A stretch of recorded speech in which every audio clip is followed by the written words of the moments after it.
Hello again everyone, and welcome back to my workshop for another of Harry's Jeti Clinic videos. And this is partly in my series of remakes of much older videos. I didn't do one quite like this. There are several covering different topics, so I thought I would pool them all together in one video.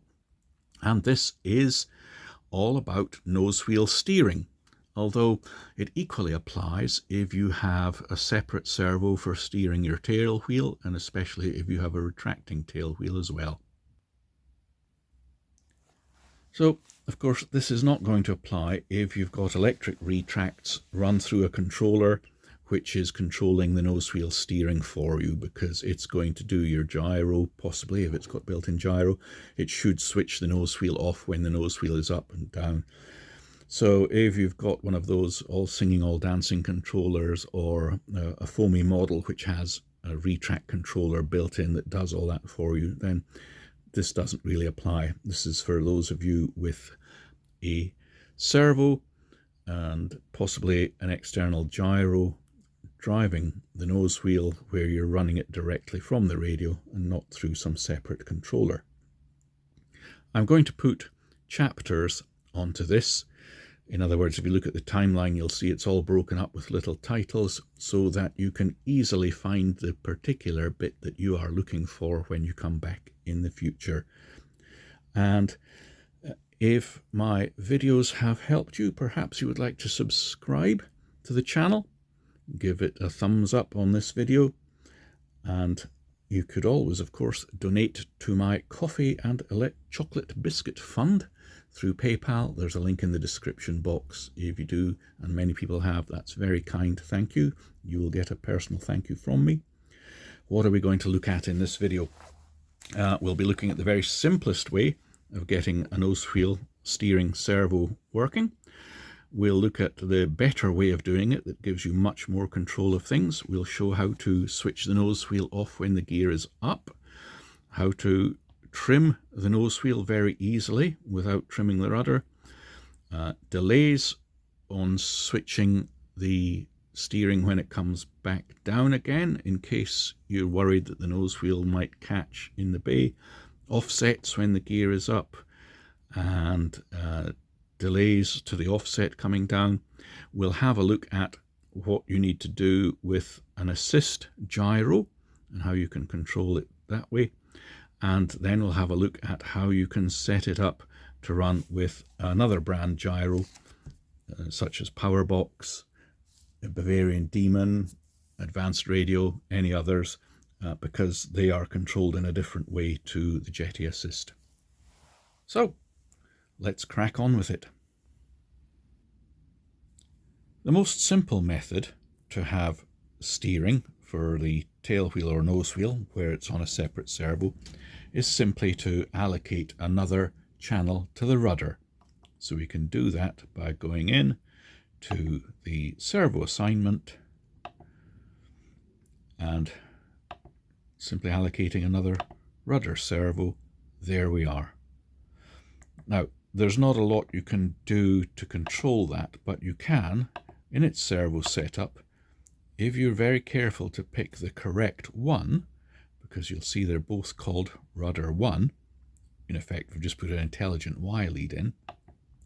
But you can at least sub-trim it, set the end points, and reverse it. But bear in mind that any trim you apply to the rudder will feed through both channels, so it will apply to the nose leg as well. Now, there is a better way to do things, and that is to create its own function. Now, you can do this after you've created the model, as we're about to do here, or you can do it during the basic setup wizard. So we'll go in, we'll say plus, and I'll just call it ST for the moment for steering. Say OK. And we give it the same control that you use for the rudder. There. In this case, P3. Okay, that. And make sure you assign a servo to it, which in this case, it will be ST. Say OK there. Now, The big advantage here is that you get much more control over it. If we go through the fine-tuning menu, you have a function curve, should you really need it, but you also have the dual rates and exponential for it, as well as what we had for just the basic servo on its own, the end limits, reversing, and sub-trims. Talking of trims, there's one thing I like to do with my jets, and that is to reassign the little trim buttons from the rudder to the steering, because on the whole, jets don't need any rudder trimming. They don't have a spiral flow off the propeller. I did have one jet model that must have had a warp somewhere in the fiberglass mouldings, and it needed a lot of rudder trim, but otherwise they don't. And to be fair, with most prop models, people just tend to find a rudder trim and leave it there as well. So what you can do is go to Digital Trim, come down to the trim that we normally use for the rudder, and say that is now the steering.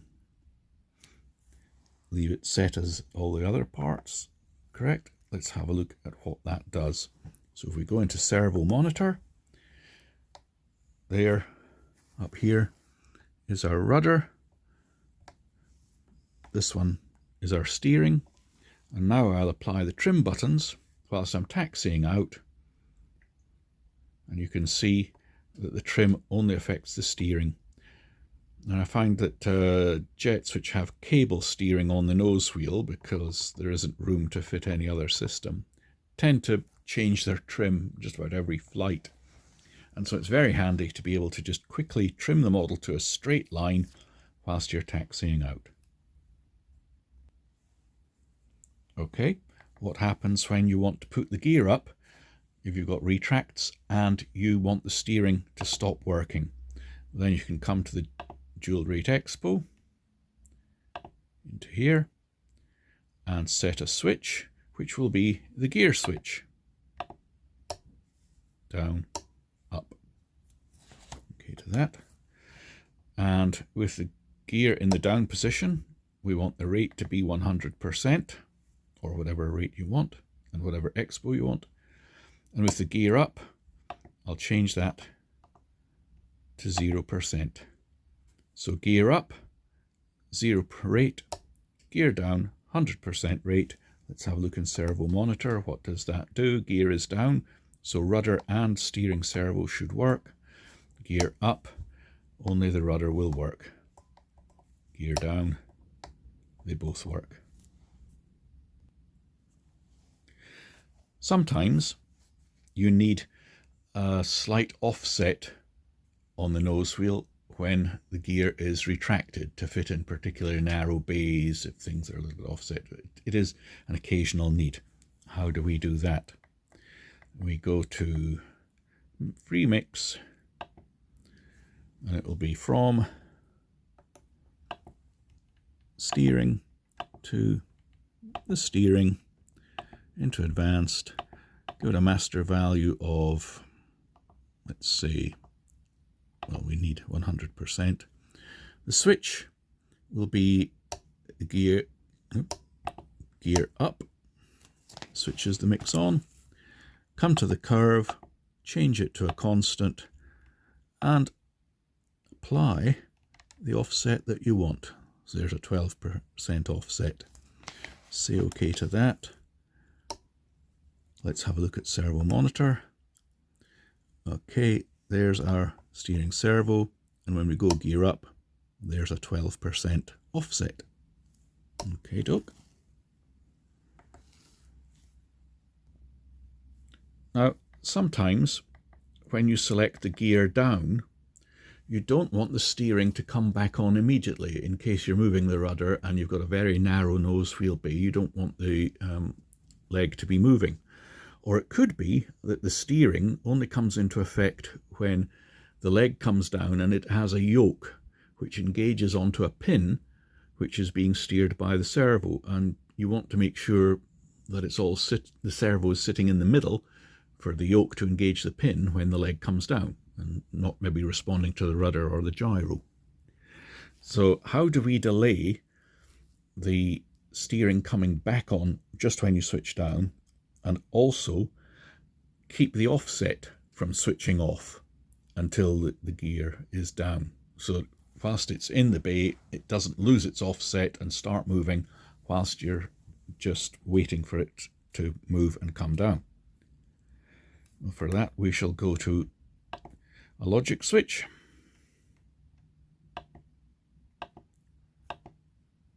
Oh, go on, I'll call it ST just for, steering. I'm watching the camera screen, which is fractionally delayed over reality, which is why I tend to overshoot things. Enable that, come down, and the switch we're going to assign is the gear switch. So we'll switch it from the down position to the up position, so that for the point of the logic switch, up is on. Say OK. There isn't a second control. We don't need a condition. It's the edges we're after. Now I think that's the on edge and that's the off edge, although it's at ramp at the moment. Press the programming dial. You see it switches to a vertical line. So that's switching. Simple. On off after the time delay. That would slowly ramp it, but we want that. Let's say we want a 4-second delay where after selecting gear down. The steering will not become active for 4 seconds. The offset in the bay will not come off for 4 seconds. So we can test this by switching gear down. Does that change to an X straight away or after 4 seconds? There. And switching up, it's immediate. That's exactly what we want. So we say OK to that. And now what we can do is go to the fine tuning, the dual rate exponential, into our throttle, and the switch now becomes that logic switch. See, it's up, so the rate is on, down. It's a while till the dual rate changes, and it's flipped itself around just because I've reassigned things not particularly well. Doesn't matter. Look, I've switched up. We've got rate 100. Now I've switched down, rate 0. So all I need to do is come up there, change that rate back to 100, switch up, change that rate to 0. So now when I switch down, the rate will not come back to steer for 4 seconds, but when I switch gear up, straight away it's gone. Let's have a look at the servo itself to make sure. There's our little offset still there. I'm going to keep constantly moving the P3 stick and switch gear down. So we're moving the stick, as you can see, from the rudder, and I'll switch gear down. The offset's gone, we'll deal with that in a moment, but it doesn't start there, the steering, whereas if I switch up, it's gone immediately. Good. Now we can use that logic switch as well in the mixer to deal with the offset. So we'll edit that, come down here, our master switch, clear it out, add that logic switch. Great. So the offset is applied, switch it off, and the offset takes 4 seconds to disappear. So mix on straight away, off after 4 seconds. Now we'll prove it. Back to servo monitor. This is the servo we're looking for. That offset should apply immediately I switch up, and when I switch down it should take 4 seconds starting now. There we are.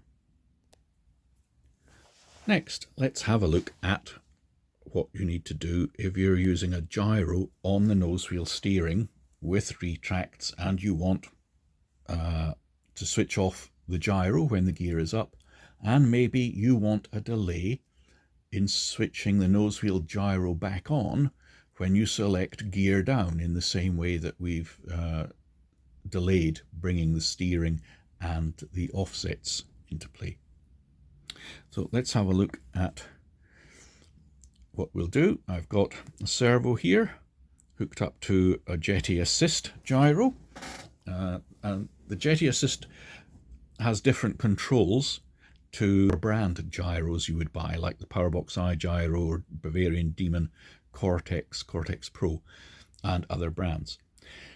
And so what we'll do is look here at the assist, and then we'll have a look at what you would do with other brand gyros, which are controlled different ways. So when setting up the gyro, if you want the gyro to control the nose wheel steering, make sure that the steering is working when you assign the primary controls, and also have already done things like your any sub trims when the gear is down and any travel limits when the gear is down, because when you move the rudder stick, the assist will pick up for each individual channel where is the center and how far are the travel limits each side. So don't just go ahead and do it with the gyro and then go back and change sub trims and end travels, because the gyro could end up overdriving the steering servo. If you do not want the gyro to drive the nose wheel steering, simply make sure that the steering is off. For example, you'd have the gear up when you do the assigning of the yaw control, and then the assist will see no movement on the steering channel and it will not try and do anything to it. If you do manage to include it, don't worry too much. You can switch it off in the gyro modes, and indeed that is a feature we're going to use now, because what you want is, in this example, gyro working when the steering when the gear is down, but stops when the gear is up. After all, the gyro is going to be a lot more active on the rudder than you are on the rudder stick, and it would be constantly twitching the steering servo when you think you've switched it off. You need to, of course, set up a mode for the assist. Confusingly, Jeti calls them modes, which of course you can end up getting confused with flight modes, so we'll call it an assist mode. We've set up a mode function. We need to give it a channel. Oh, I need to do a sensor reset on the assist, but anyway. And that's, sorry, control, not a channel. The control is going to be the gear switch. Oh, the servo twitched there because of the offset. So the mode is going to be switched by your gear switch. And then what we can do is go into here, which I've already done the basic setup on it, and I can go to the channel assignment, assign the additional channels, the flight mode channel, and remember I've also assigned a servo for this, i.e. a channel, not just the function. So I'll go into here, edit that, and move it, and it's found channel 6. Okay, now do you see it's switching between 3 and 1? 3, 1. That is the assist mode that will go with those switch positions. So mode 1 is the switch gear up. Assist mode 3 will be down. Why is there no assist mode 2? It's because it's a 2-position switch, so there is no center. And now, if we go to the stabilization flight modes, we can see here we are. Assist 1, mode 1, and assist mode 3. Now this is how the assist defaults from the factory. So we need to say that that is going to be our normal damping mode.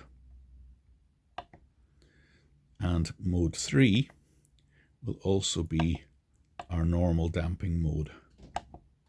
So now the gear switch switches between mode 1, normal, and mode 3, normal. Okie doke. Can we remember which one was which? In tiny little writing down here, it's got active mode 3, and that's gear down. So if I switch gear up, active mode is 1. So what we want to do then is go to the gear up assist mode, edit it, and come down here. Notice that yaw is in the third column. Doesn't matter if we switch off all of them. Steering, channel 5. Come in here, switch it off. Say OK to that. And have we got any gain, I wonder? Yes. Okay. Gear is down. If I rotate the assist, you can see it's affecting the servo. Gear is up. It should now have gone to the assist mode where we've just switched off the steering servo for yaw. I'm rotating the assist. Nothing's happening. Switch it down. There we are. Now, what if you want to delay that switch on as it comes back down? Okay, in that case, we go back. Do we into here? No. We go back to the original function for the mode, where it's switched by the gear switch. Guess what we're going to change that to? We're going to change it to that logic switch we made. Busy little logic switch, isn't it? And let's see. That's geared down, so it's off. Up will be gear on. Let's just roll with it and see what happens. We can modify it if we need to. So, gear down. No, rotation, gear up. It is yawing on the gyro. So we pop back into function assignment, come to the mode, into there, and what I'm going to do is simply reverse it. And now, with the, say OK, there we are. Now, gear switch is up, I'm wiggling the gyro, no effect. Gear down, wiggle the gyro, after 4 seconds the servo should respond. There we are. And gear up, it should stop immediately. There we are.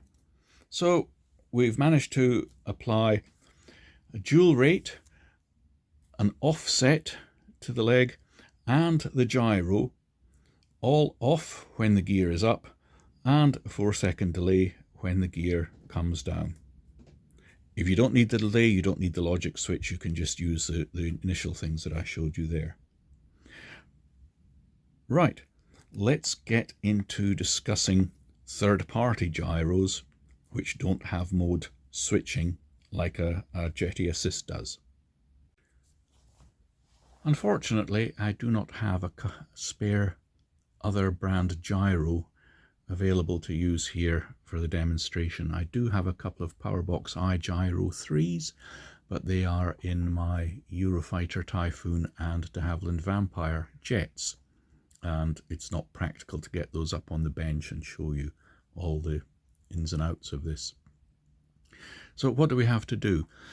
Well, in the earlier versions of gyros, they usually had the gain either side of 0 determine what kind of stabilization was happening. So for example, if you went from 0 to -100, it might be damping mode, rate mode, and if you went from 0 to +100, it would be in heading hold mode.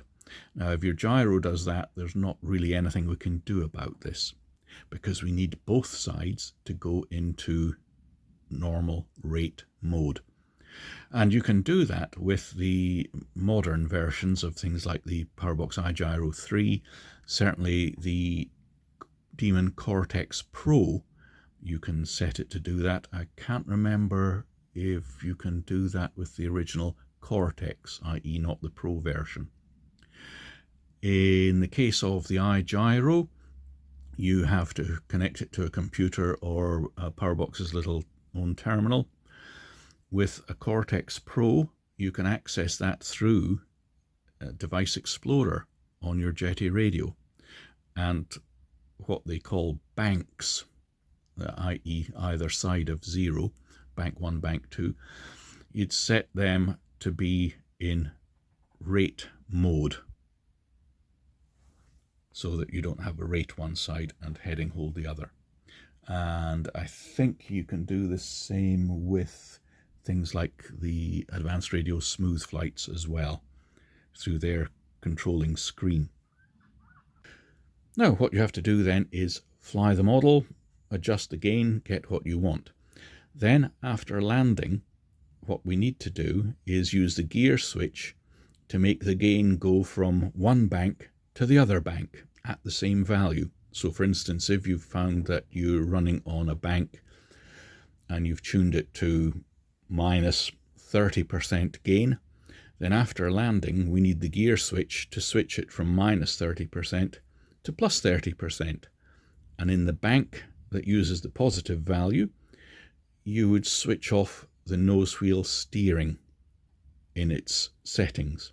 Or if you found you like to swing the tuning knob the other way and it's plus 30%, then you switch it to the other bank, to where you go to the minus 30%, and you switch off the nose wheel steering there. So let's have a practical little look at how that happens. At the moment, I've got it set so that the function assignment, the gain, is on the P8 knob.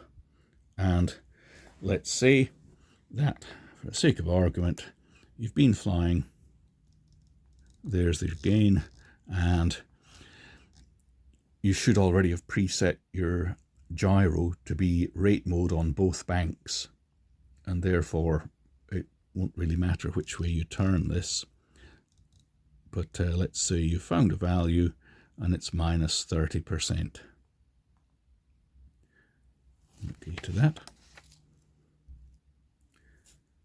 Then what we need to do is change it to the gear switch. So we'll go back to our function, gain, clear that out, and we'll assign the gear switch. So it's going to jump from end to end, say OK, and now we can go to the function curve,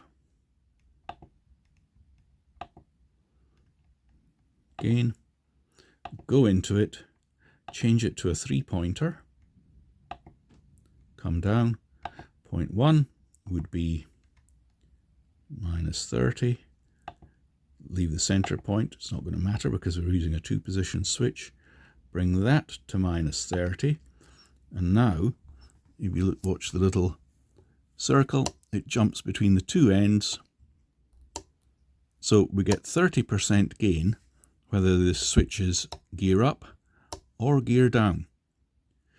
But importantly, you'll have set one of those banks in your gyro for the nose wheel steering to be off.